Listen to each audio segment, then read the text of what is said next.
Bismillahirrahmanirrahim. Assalamualaikum warahmatullahi wabarakatuh.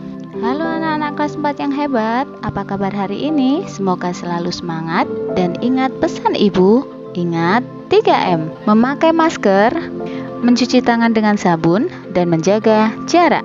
Alhamdulillah, hari ini kita bertemu lagi dan belajar bersama Bu Kurnia Santi Cahyaningrum. Mari belajar bersama. Hari ini kita belajar tema 7, indahnya keragaman di negeriku, subtema 3, indahnya persatuan dan kesatuan negeriku, muatan pelajaran bahasa Indonesia, KD 3.7, menggali pengetahuan baru yang terdapat pada teks. Tujuan pembelajaran hari ini: 1. Siswa mampu menuliskan kata sulit dan artinya dari teks bacaan dengan cermat. 2. Siswa mampu menuliskan pokok pikiran setiap paragraf dalam bacaan dengan rinci. 3. Siswa mampu menuliskan pengetahuan baru yang diperoleh dari teks bacaan dengan terperinci dan tepat. 4. Siswa mampu menuliskan informasi-informasi penting yang termuat dalam teks dengan terperinci dan benar, kemudian ditulis dalam sebuah peta konsep dengan benar. Mencari arti kata sulit dan istilah dalam teks.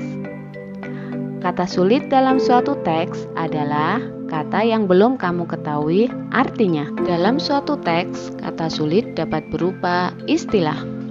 Istilah adalah kata atau gabungan kata yang menjelaskan konsep atau keadaan dalam bidang tertentu. Istilah sering juga disebut sebagai kata atau ungkapan khusus. Untuk mengetahui arti sebuah kata atau istilah, kamu dapat mencarinya di Kamus Besar Bahasa Indonesia atau KBBI, atau sekarang bisa kamu akses melalui internet pada kbbi.kemendikbud.go.id. Saat mencari arti suatu kata atau istilah dalam kamus, kamu harus mencari istilah tersebut dalam bentuk kata dasarnya terlebih dahulu. Bukalah kitab tema 7 halaman 91-92. Bacalah teks bacaan yang berjudul Supaya Tetap Rukun, Mari Lakukan Sikap Ini. Kata sulit yang ada dalam teks bacaan tersebut, misalnya 1. Keragaman. Kalian dapat mencarinya pada KBBI atau KBBI online atau daring. Arti keragaman adalah perihal ragam. 2. Perwujudannya, artinya rupa atau bentuk yang dapat dilihat. 3. Kebudayaan, artinya hasil kegiatan dan penciptaan batin atau akal budi manusia seperti kepercayaan, kesenian, dan adat istiadat. Jika kalian mencari di KBBI online, kalian bisa melihat seperti gambar di bawah ini. Gambar yang pertama adalah gambar Kamus Besar Bahasa Indonesia atau KBBI dalam bentuk cetak. Dan gambar yang kedua adalah gambar website KBBI online atau daring yang bisa kalian akses melalui Google atau Chrome. Selanjutnya, kita akan membahas menuliskan pikiran pokok setiap paragraf dalam bacaan. Nah, berdasarkan teks Supaya Tetap Rukun, Mari Lakukan Sikap Ini pada kitab tema 7 halaman 9192, pokok pikiran pertama pada paragraf 1 adalah Indonesia memiliki keragaman adat, budaya, dan agama. Pada paragraf kedua, pokok pikirannya adalah sikap yang harus dilakukan, yaitu toleransi dan saling menghormati dalam menjalankan ibadah. Pada paragraf ketiga, pokok pikirannya adalah sikap lain yang harus dilakukan, yaitu menghargai berbagai kebudayaan dari berbagai daerah di Indonesia. Pada paragraf keempat, pokok pikirannya adalah kita harus saling menghargai, menghormati, dan menyayangi orang lain meskipun berbeda agama, suku, dan budaya untuk mempertahankan persatuan dan kesatuan NKRI. Selanjutnya, kita akan membahas tentang menemukan informasi penting dalam teks. Membaca dan memahami teks dengan baik bertujuan untuk memperoleh informasi penting. Semua informasi penting dapat ditemukan dengan menjawab pertanyaan-pertanyaan yang diajukan.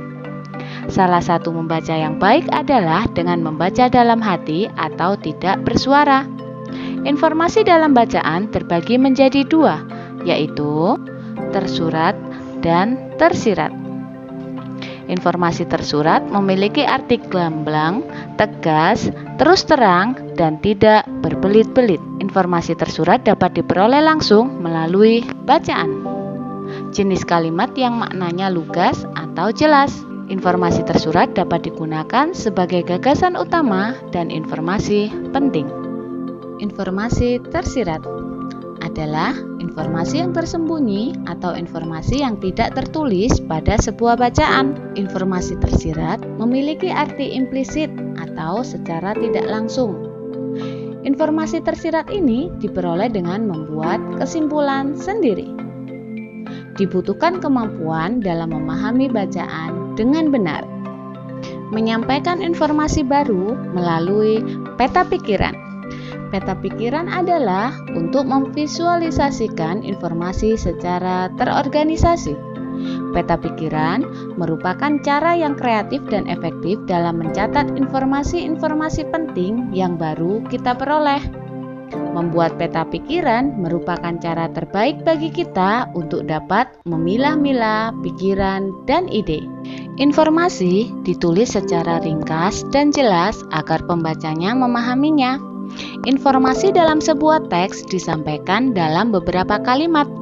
Berikut ini adalah contoh peta pikiran dalam bentuk lingkaran dan persegi panjang.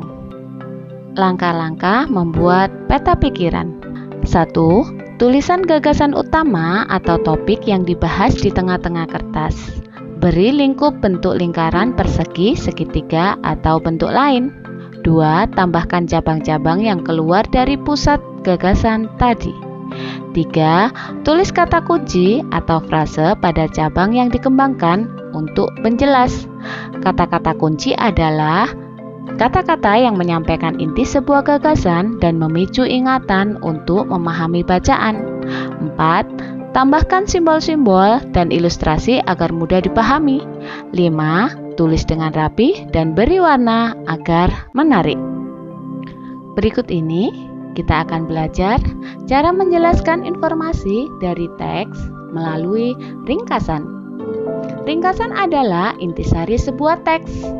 Meringkas isi teks sama dengan menulis kembali isi teks secara singkat. Saat membuat ringkasan, urutan peristiwa pada teks harus sesuai dengan isi teks sebenarnya. Langkah-langkah menjelaskan informasi dalam teks melalui ringkasan antara lain mencatat informasi penting dari teks. Informasi penting dapat berupa gagasan pokok tiap paragraf. Dan kalimat yang ditulis berupa kalimat yang singkat dan jelas. Alhamdulillah, sampai di sini dulu pembelajaran hari ini. Semoga mudah dipahami dan semoga bermanfaat. And thanks for watching. Sampai bertemu di video selanjutnya. Wassalamualaikum warahmatullahi wabarakatuh.